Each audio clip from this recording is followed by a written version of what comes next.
So I took a coach here to meet you to record this podcast. As you may be aware of, Chris. Yeah, we're big supporters of National Express here at Absence of Waldo.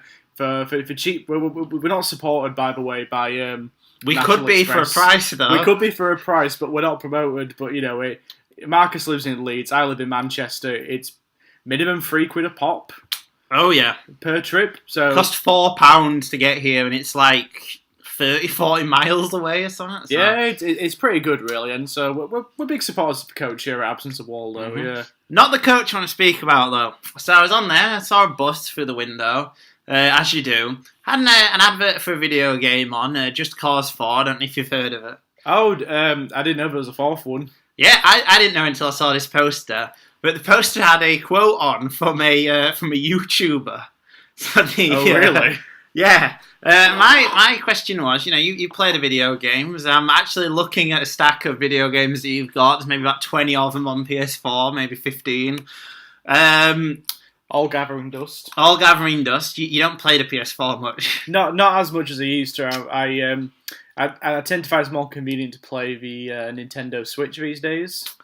Yeah, that looks to me like the console of choice. I don't play. I did play Spider-Man on PS4. Oh, that's pretty fun. Yeah, I like Spider-Man on PS4. That's pretty fun. Yeah, I played that. But if I was to actually, sit down and buy a console, it would be the Switch. Much more convenient. Yeah, definitely. Sorry, go on. What are you gonna say? But yeah, I had this quote from this YouTuber, and it got me thinking. It might be an interesting topic of discussion.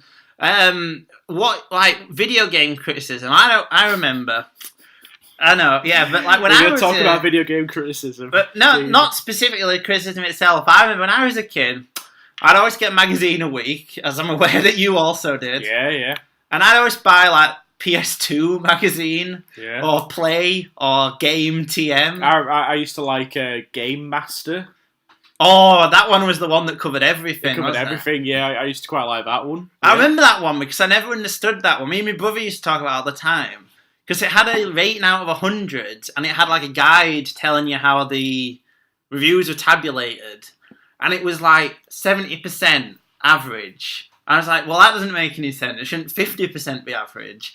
And you'd get game reviews where it'd talk about how the game was oh yeah, it's really average. It's, it's standard shooter. 70%? 77%? Yeah, that makes no sense. Well, it doesn't make, and you'd get games where they'd have reams of criticism, and they'd get 92%.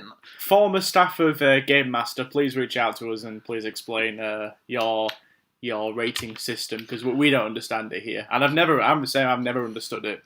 Well, I remember buying do you know a magazine called Games TM? It's it's slightly more upmarket than the. I've heard, my favourite upmarket video game publication is Edge. Oh, hey, I used to see Edge in W.H. Smiths all the time. Edge still runs today, and that's kind of the quote-unquote serious one, where they're actually quite critical towards all the games that come out, which I think is fair enough. But sorry, Game TM, I remember Game TM, yeah. But there you have a thing where it was unlike other magazines, we think 50 is the average. And I was like, who wouldn't think that? I don't understand why video game criticism seems to be marketed high. It's marked higher, It's 7 out of 10 seems to be average, and then anything that's 40 is oh, this game is toxically bad. But no, I was gonna say though, it seems to me that all these magazines that were specifically it's pretty niche if you think about it. PS2 magazine and PlayStation magazine. And I was wondering if you think that criticism of video games is better on YouTube or something where you can play the game and talk about it as well. Is there a future for sort of written video game? Because as your response to me talking about this was to laugh and chortle and go, oh, not video game criticism again. It's not in the most robust shape imaginable. IGN, to name some names, is notoriously bad. Well, I think in the age of Let's Plays, basically the player gets to see kind of footage of the game before they get to play it. I honestly think reviews are kind of becoming increasingly irrelevant. Yeah. So it's quite interesting that you mentioned 7 out of 10, because one of my favourite video game journalists, Jim Sterling, recently got into a lot of trouble because he gave Breath of the Wild Mhm. the new Zelda game, one of the most critically acclaimed games of like the last 10 years. He gave it a 7 out of 10. Which I would take to be good but needs improvement, not Yeah. average. Yeah, exactly. Yeah. See, he even said in his review like it's a good game, but it's for me it's 7 out of 10, which is a good score.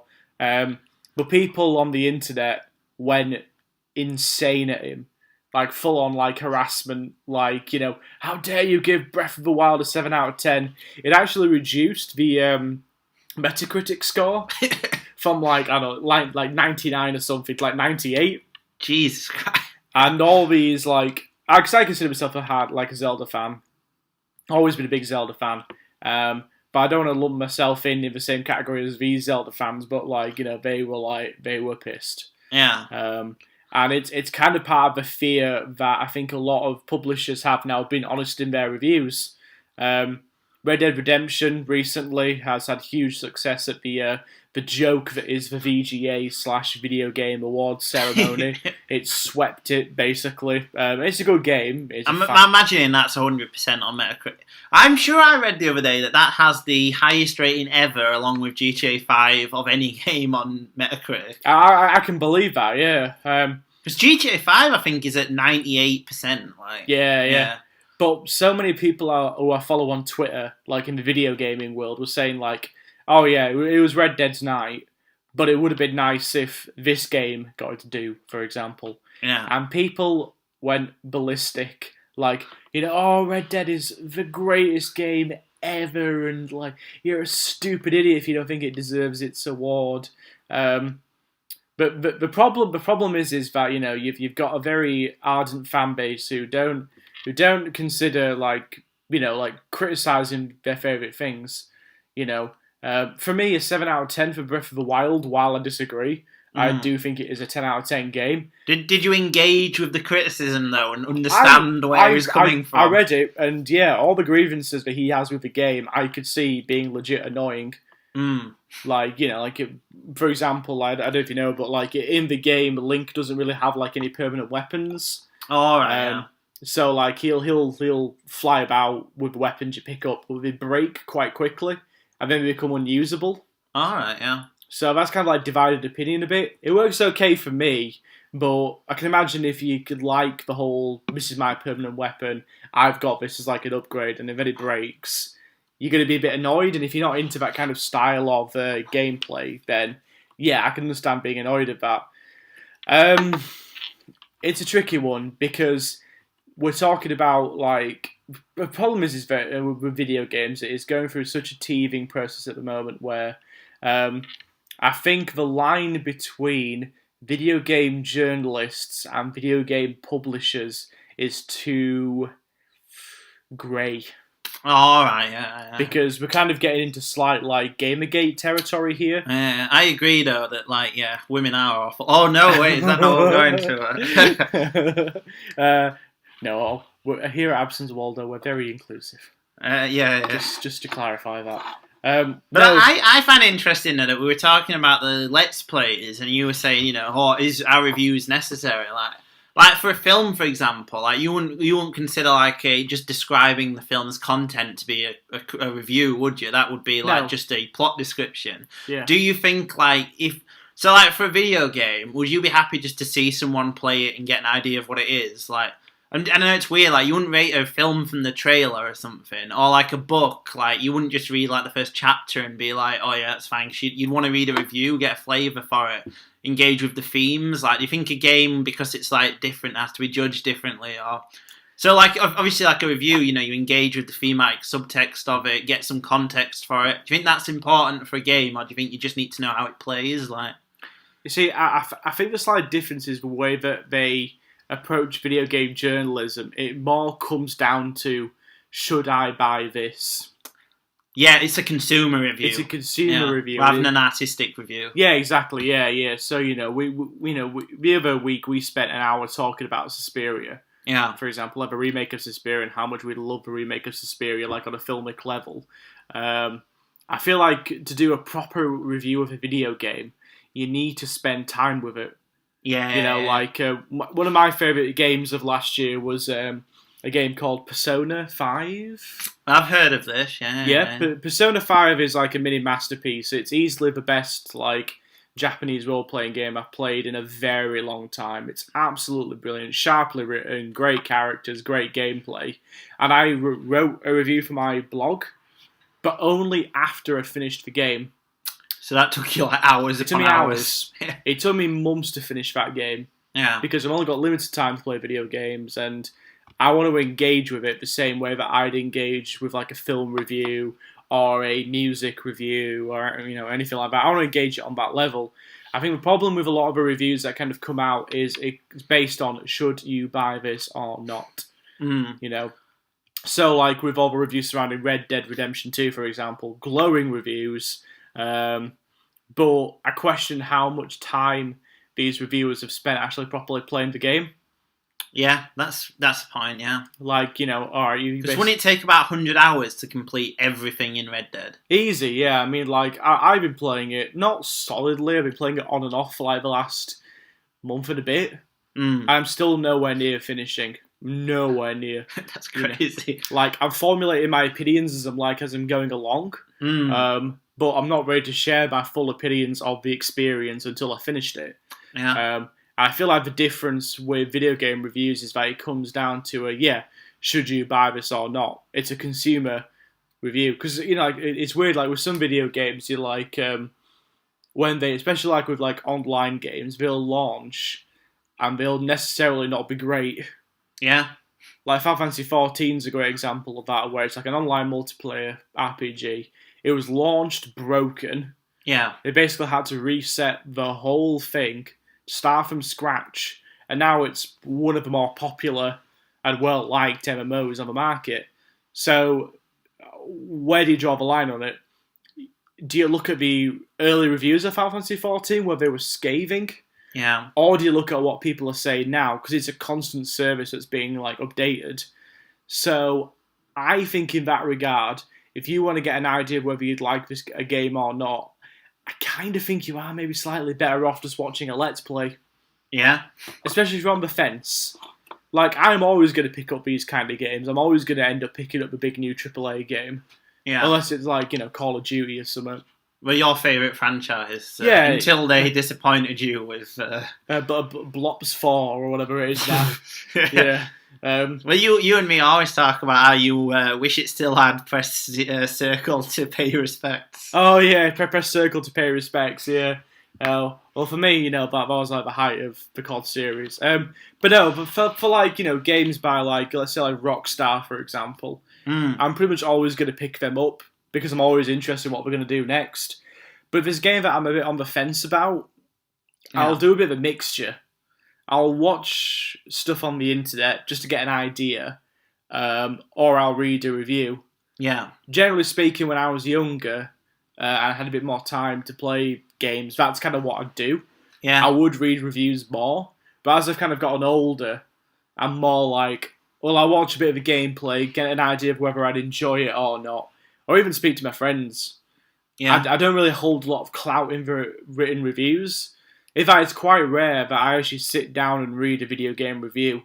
Yeah. Because it's mostly just a spiel. Well, I suppose in all there's so much to lose. Like, if there's a film, like, it's interesting though, like, with a film, we were talking about this earlier, I'd almost want to see a film that got a mixed review more than a broadly positive one. Yeah. Like, if the content of the review was, like, saying it was terrible, like Mother, for example. Yeah. I was quite excited to watch that, because I was like, I knew it would provoke a reaction. I didn't like it, I thought it was pretty terrible.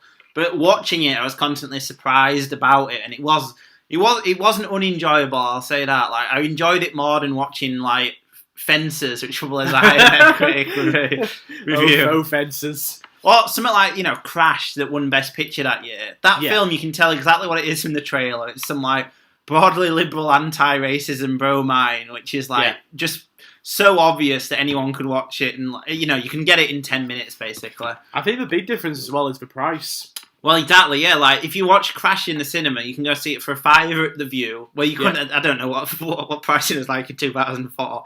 But yeah, you can go to the cinema, you can walk out and you've not lost that much, and it might provoke a reaction of what they're engaging with. You don't want to spend 40 quid in a game you're going to play for an hour and then like put away, like, yeah. Well, that's the thing, like, it's crazy because it's even more now. 50 is the most I've seen. 50 is like the average now, yeah.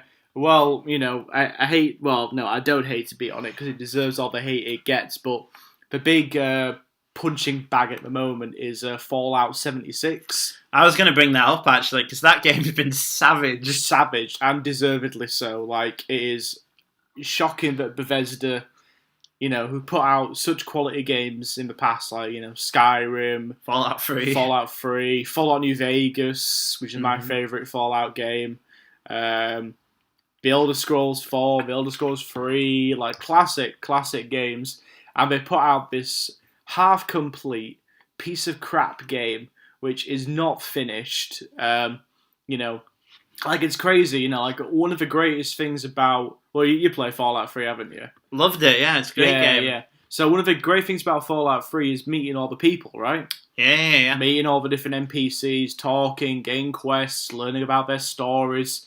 Fallout 76 does away with all the NPCs. There's no NPCs in the game. Isn't it just you interact with other online players? Yeah, they thought, by the grace of God, that online players would replace the NPCs. Jesus.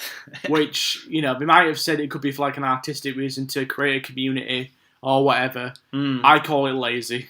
Yeah. They couldn't be bothered Well, they knew they could kind of cobble together this piece of crap live service, throw it out there, people will pay for it, we'll make a quick buck, we might make some money off the microtransactions from the hardcore people who stick around, but they've dicked people over, royally dicked people over. So one of the big controversies that's come from it, to kind of get off topic a little bit, the special edition, which costs $200, right? $200 for a special edition of Fallout 76. I remember, just to get off topic again, do you remember that Fallout 3 had a special edition of like £100, and one of the things that came in a lunchbox? Yeah, I remember that, yeah. But anyway, well, this takes the biscuit, this. Basically, worse than a lunchbox? It's worse, trust me. The game was going to come with a proper canvas bag. Like, a really nice, like, bag, you know. It's going to have like a big like replica helmet in it. It's going to have the game, a bunch of memorabilia, and it's going to come with a really nice like quality bag. I think I can't remember what the actual material was, but it was good quality. Like material. nylon or something, so. Yeah. So the game ships out, and it comes in like the worst possible like plastic bag. Yeah. Like I'll just so you can see and you can react.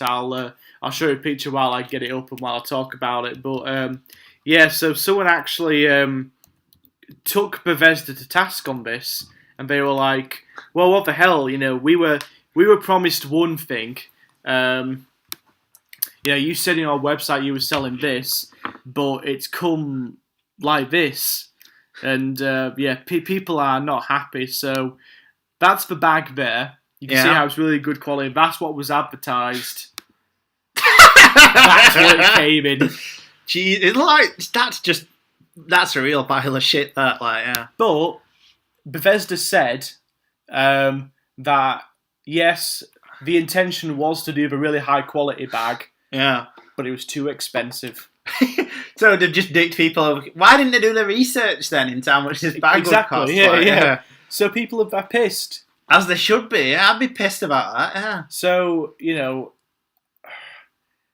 This is where the reviews come in, because critics have savaged Fallout 76.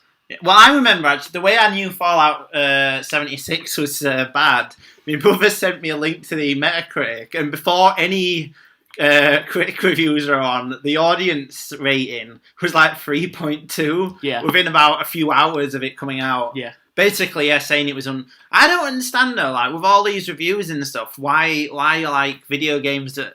You know, the one everyone thinks about is, what's the, it's 7 quintillion planets. Oh, No Man's Sky. Like, that were quite a big success financially, wasn't it? It did quite well, yeah. Who bought it when everyone knew it was like, I don't play video games and I knew it's like a con. Like, Yeah.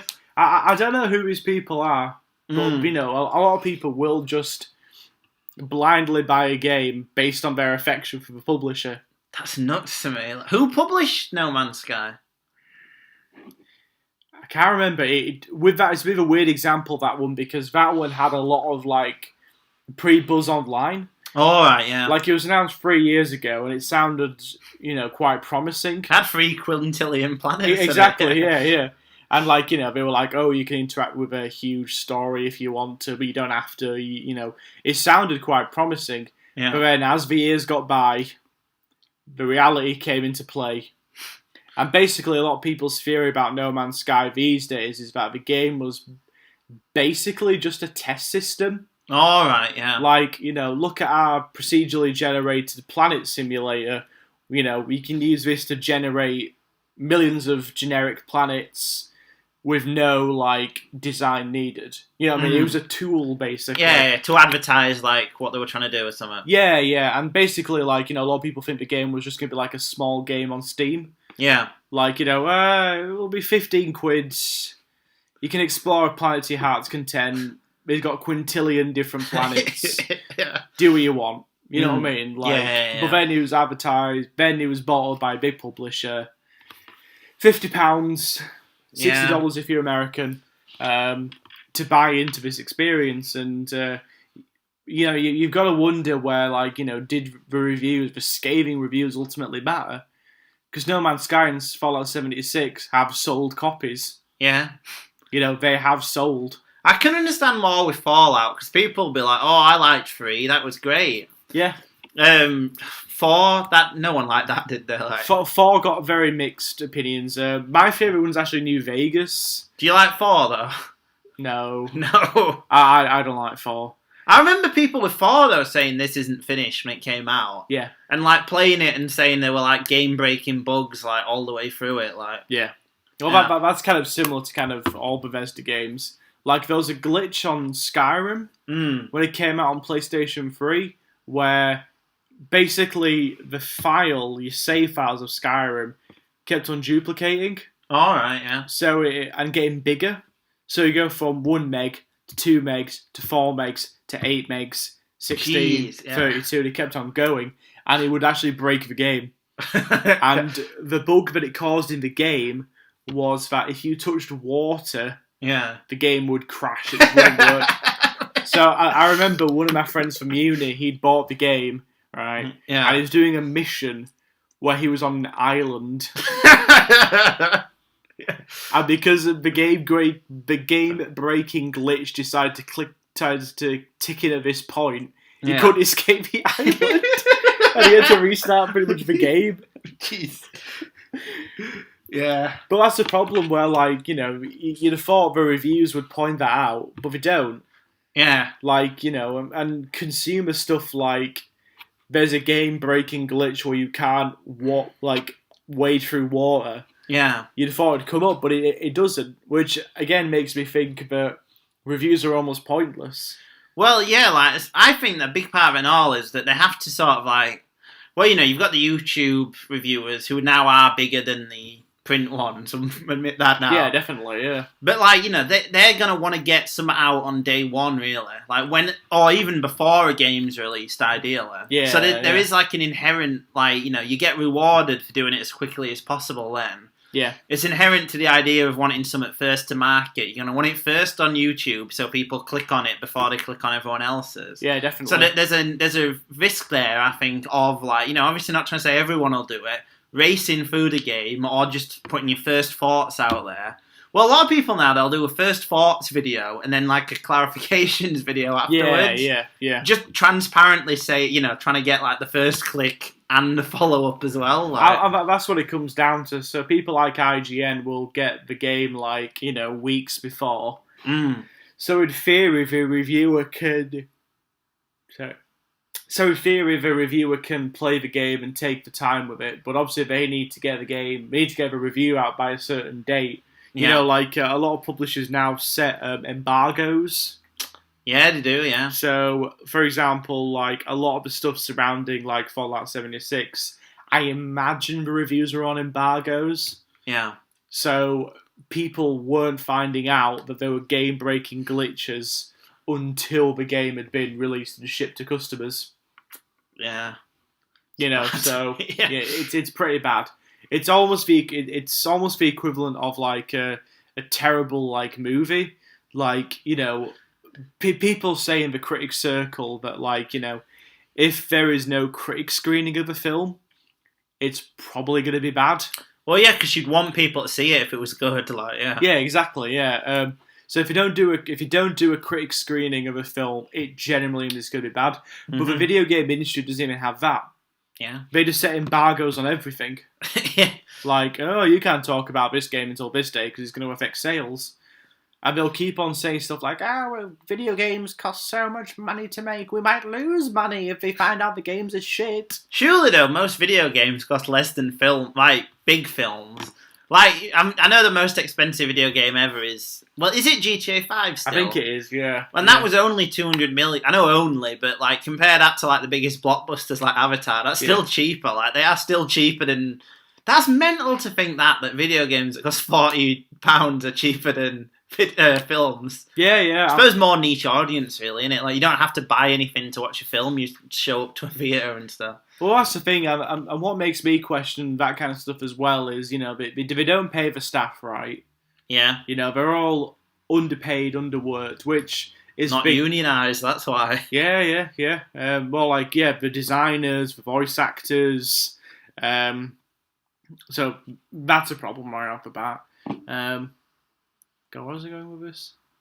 What are we talking about? We're talking about the... I was trying to follow it, but it's completely gone. Well, I said they're not unionised for video games. Yeah. Like, you've got, obviously, Screen Actors Guild or something. They have more things, they can, like, demand more money in there.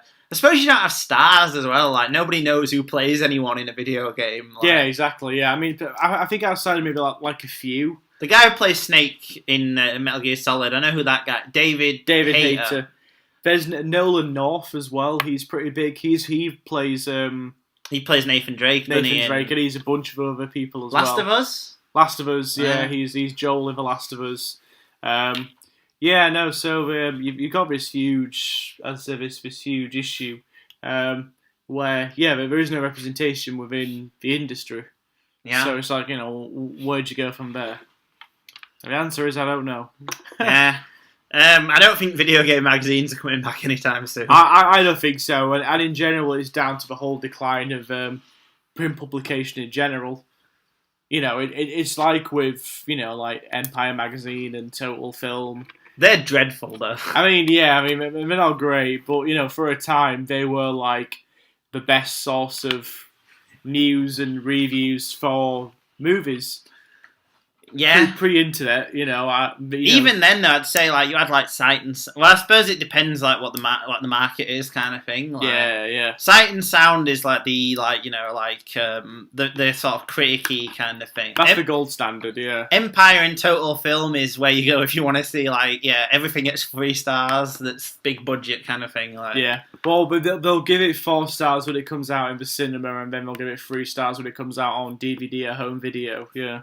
I remember that they gave such a fucking they reviewed The Fountain, the Darren Aronofsky film. Oh yeah. They gave it 5 on cinema release and 1 on DVD. What? Because like people had a big backlash to it, were really divisive, so they wanted to include all opinions. God. I hate Empire. I think is just dreadful.